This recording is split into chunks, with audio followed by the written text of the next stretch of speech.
चल साहब मैंने दसो ना कि कल अगर रिलीफ मिलता है पीटीआई को, पीटीआई की लीडरशिप को, तो पीपल्स पार्टी कहाँ खड़ी होगी? कैसे आप लोग फिर उनके साथ मिलजुल के काम करना चाहेंगे? उनके साथ कोई हुकूमत बनाना चाहेंगे दोबारा आप लोग, जैसे पहले आपने इलेक्शनों में? पार्टी की प्रायोरिटी है कि अवाम इस दलदल से निकले, फेडरेशन मजबूत हो।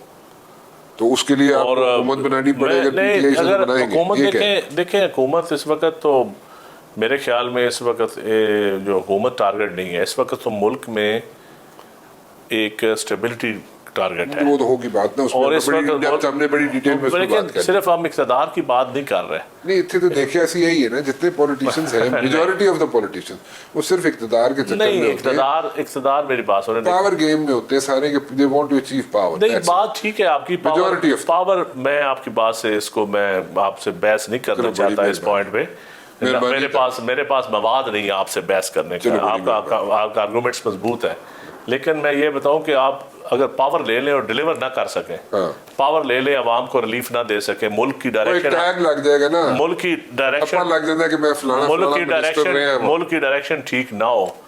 कभी आपको सिर्फ इंटरनेशनल फोर्सेस नहीं चलाना हो, आपको मुल्क किसी और तरीके से चल रहा हो, हाइब्रिड सिस्टम ही आपने चलाना हो और सामने बेख्तियार वज़ीर आज़म बैठा हो, बेख्तियार हुकूमत बैठी हो, तो क्या फ़ायदा ऐसी हुकूमत लेने का? मैं समझता हूँ कि जब सियासतदान मिल बैठ के डिलीवर करने की पोजीशन में होकर फिर इक़्तिदार लेना चाहिए। अच्छा चलो, ऐसे हुआ नहीं है, ऐसे कभी हुआ नहीं है, तो फिर मामला भी पाकिस्तान भी तरक्की नहीं कर रहा ना, पाकिस्तान भी तो आगे नहीं चल रहा। बड़े कहने दी गल्ला ने वैसे होया कभी नहीं इस तरह, लेकिन चलो मेरी तो ख्वाहिश है, नहीं ख्वाहिशात और भी मेरी ख्वाहिश है, मेरी ट्रेनिंग है, बड़ी ख्वाहिशात ने तुसी कभी पूरी नहीं की, नहीं पूरी होती है। फिर भी देखें पीपल पार्टी ने तो कोशिश की है, पीपल पार्टी तो इस मुल्क को आइन दिया है, इस मुल्क को बड़ा बड़ा निज़ाम दिया है, कुर्बानियाँ दी जमहूरियत के लिए, और पीपल पार्टी ने इस मुल्क में बहुत कुछ दिया है। अच्छा ठीक है, मैं उससे डिसएग्री नहीं करता, तो मतलब कई अच्छे काम किए पीपल्स पार्टी ने, इसमें कोई शक नहीं। लेकिन अगर पीटीआई हो, हमने काफ लीग के साथ भी कोalition गवर्नमेंट बना के देखी है, हमने ANP के साथ, MQM के साथ, तो वो पीटीआई के साथ भी बन सकती है, क्यों नहीं बन सकती? आइंदा बिल्कुल बन सकती। ठीक, तो कोई सियासत में कोई हरफ आखिर तो नहीं राना साहब होता। बिल्कुल ठीक। अच्छा मुझे ये बताएंगे, मौलाना फजलुर रहमान साहब आपको नजर आते हैं सड़कों पे ईद के बाद? वैसे तो मेरे ख्याल में मौलाना साहब जो है ना वो बड़े मजे हुए सियासतदान है, और वो एक फूक दे दे के उन्होंने नहीं फूक नहीं, मेरे ख्याल में अभी देखें वो जो मैंने उनके अलायंस देखा अपोजिशन का, उसमें कोई अभी वो खुल के कंट्रीब्यूट तो नहीं कर रहे। वो तो कह रहे हैं हम अकेले आएंगे, आएंगे भी सड़कों पे, तो फिर अकेले कुछ नहीं कर सकता। अच्छा मतलब मौलाना अकेले भी आ जाए तो कुछ नहीं कर सकता जब तक इकट्ठे नहीं होंगे, जब तक पॉलिटिकल जमातें और साथ नहीं होगी। अकेले पीटीआई ने भी अकेले करके सोलो फ्लाइट करके देख लिया है ना, पॉपुलैरिटी, वोट, ये वो, क्या हुआ, क्या तब्दीली ला सके अकेले? मतलब कि अगर मौलाना साहब भी निकले कोई फर्क नहीं पड़ना, हुकूमत कोई भी निकले, पीटीआई भी निकले, कोई फर्क नहीं पड़े, वो उससे भी कोई फर्क नहीं पड़ेगा। सारी ये जमातें छोटी छोटी इकट्ठी हुई हैं, ये जमात इस्लामी भी अगर मिल जाती है, लेकिन ये नैरेटिव क्या है, प्रोग्राम क्या है? क्या ये सिर्फ इक़्तिदार लेना चाहते हैं या ये कोई बेहतरी की बात करते हैं?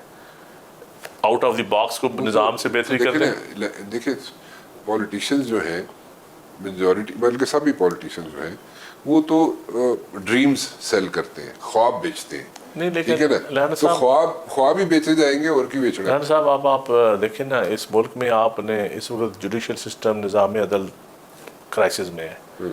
इस मुल्क में इकोनॉमिक पॉलिसीज, आप समझते हैं कि जुडिशल सिस्टम क्राइसिस में? मैं समझता हूँ क्राइसिस में। डोंट यू थिंक इट्स ये टीथिंग प्रॉब्लम्स है?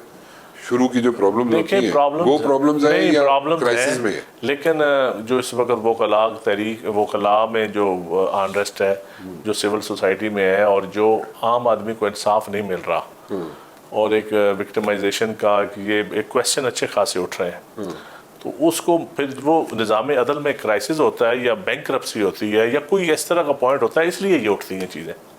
अगर ड्यू प्रोसेस के ज़रिए नॉर्मल तरीके से काम चल रहा हो तो मेरे ख्याल में फिर तो शोर नहीं उठता।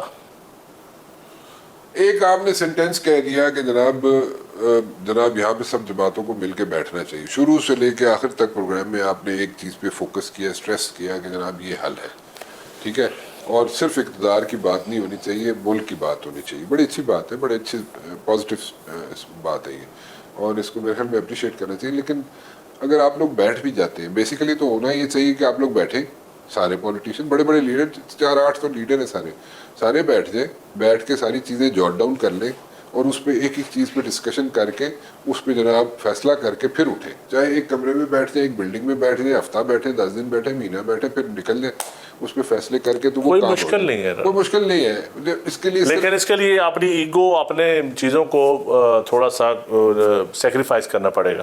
سو you don't see that happening in the near future. لیکن میں سمجھتا ہوں کہ اب حالات اس طرف جا رہے ہیں. مطلب کوئی ایسا آپ کو سائن ہے، کوئی سگنل ہے مجھے میرے خیال میں، میری اسیسمنٹ ہے، بٹھایا جائے گا؟ یہ بٹھانے کا لفظ جو آپ استعمال کرتے ہیں نا، اس سے آپ پہ وعدے نہیں ہو نا دوسری. نہیں، پاکستان کی ہسٹری میں تو ایسا بالکل بات ٹھیک ہے آپ کی کہ بٹھائی جاتا رہا ہے ہمیشہ. لیکن یہ بھی تو ہو سکتا ہے نا بیٹھنے سے رکاوٹ ہٹ جائے، اس کو آپ بٹھانا تو نہیں کہتے. کوئی نہ بیٹھنے دے اور وہ رکاوٹ دور ہو جائے، یہ بھی تو کہہ سکتے ہیں، چیزیں نیوٹرل ہو جائیں. But you don't want elections. نہیں، الیکشن تو You want reforms first. نہیں ریفارم، لیکن الیکشن اگر فری اینڈ فیئر الیکشن نہیں ہوں گے تو کیا فائدہ؟ اس سے پہلے بھی ہوئے، اربوں روپیہ آپ نے لگا پرائیویٹلی، گورنمنٹ کا ہر لحاظ سے، تو کیا ہوا؟ ایک اور بات آپ نے بڑی اچھی کی ہے کہ اسٹیٹک پالیسیز ہونی چاہیے. بالکل ہونی چاہیے، ٹھیک ہے، اسی سے چلے گا کام. بالکل ہونی چاہیے. یہ نہیں کہ بندہ ایک آوے چلا جاوے اس کے بعد پھر کوئی اور نہیں، لیکن نہ ہمارا لوکل گورنمنٹ سسٹم کی پالیسی کو پرماننٹ ہے. ہاں، نظام ہم بناتے ہیں، 5 سال بعد وہ ختم ہو جاتا ہے. اکنامک پالیسیز ہماری کیا ہے، کدھر کون سی دیر پا پالیسی ہماری؟ سی پیک چلتا ہے، رک جاتا ہے.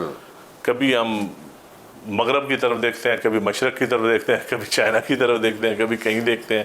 ایک عجیب سی، کبھی آپ کے ڈیم شروع ہوتے ہیں، کبھی پھر رک جاتے ہیں. کبھی ہم ہاسپٹل دیکھیں نا، ایک طرف ہم کہتے ہیں کہ جی ملتان میں ہم 10,000 ہم نے آم کے درخت اکاڑ دیے، ہم نے ہاؤسنگ سوسائٹیاں بنا دی. دوسری طرف اب ہم کہتے ہیں کہ جی کلائمیٹ چینج کی وجہ سے درخت لگانا شروع کر دیتے ہیں. ایک طرف ہم کہتے ہیں کہ G T S government transport service ہم نے پرائیویٹائز کر دی. پھر ہم میٹرو بھی بناتے ہیں، پھر ہم ٹرانسپورٹ بنانا، گورنمنٹ سبسڈی دینا بھی شروع کر دیتی ہے، گرین بس، یلو بس. تو یہ کون سی پالیسیز ہم آج؟ I don't disagree with you on this one, but the point is as a student of defense and strategic studies میں تو یہ ایک چیز سمجھتا ہوں کہ جو انوائرمنٹ ہوتی ہے، جس وقت کی جو انوائرمنٹ ہوتی ہے، اس وقت کے حساب سے جو پالیسیز بنائی جاتی ہیں وہ ادھر سے ہی راستہ نکالا جاتا ہے. اور پرماننٹ میں it's not ad hoc. Vision جو ویژنری پالیسیز ہوتی ہے نا، جس کے پیچھے ویژن ہوتا ہے، وہ پھر 50-100 سال کی پالیسیز ہوتی ہے. وہ بات درست ہے آپ کی، بالکل ٹھیک ہے. لیکن وہ اس میں بھی 3 pronged اسٹریٹجی یوز کی جاتی ہے، شارٹ ٹرم، مڈ ٹرم اور لانگ ٹرم. سائملٹینیسلی اگر اس میں سے ایک کمپوننٹ بھی مسنگ ہوتا ہے نا، شارٹ ٹرم، مڈ ٹرم اور لانگ ٹرم میں، تو پھر وہ گڑبڑ ہو جاتی ہے. لیکن ایز اے اسٹوڈنٹ آپ یہ بتائیں کہ کون سی پالیسیز کا پاکستان کو فائدہ ہوا ہے؟ میں اس پہ یہ پورا لمبا تو سبجیکٹ پھر ہے. جنہوں نے پالیسیز بنائی ہیں، پھر پاکستان کو دہشت گردی کی طرف آپ نے پھینک دیا.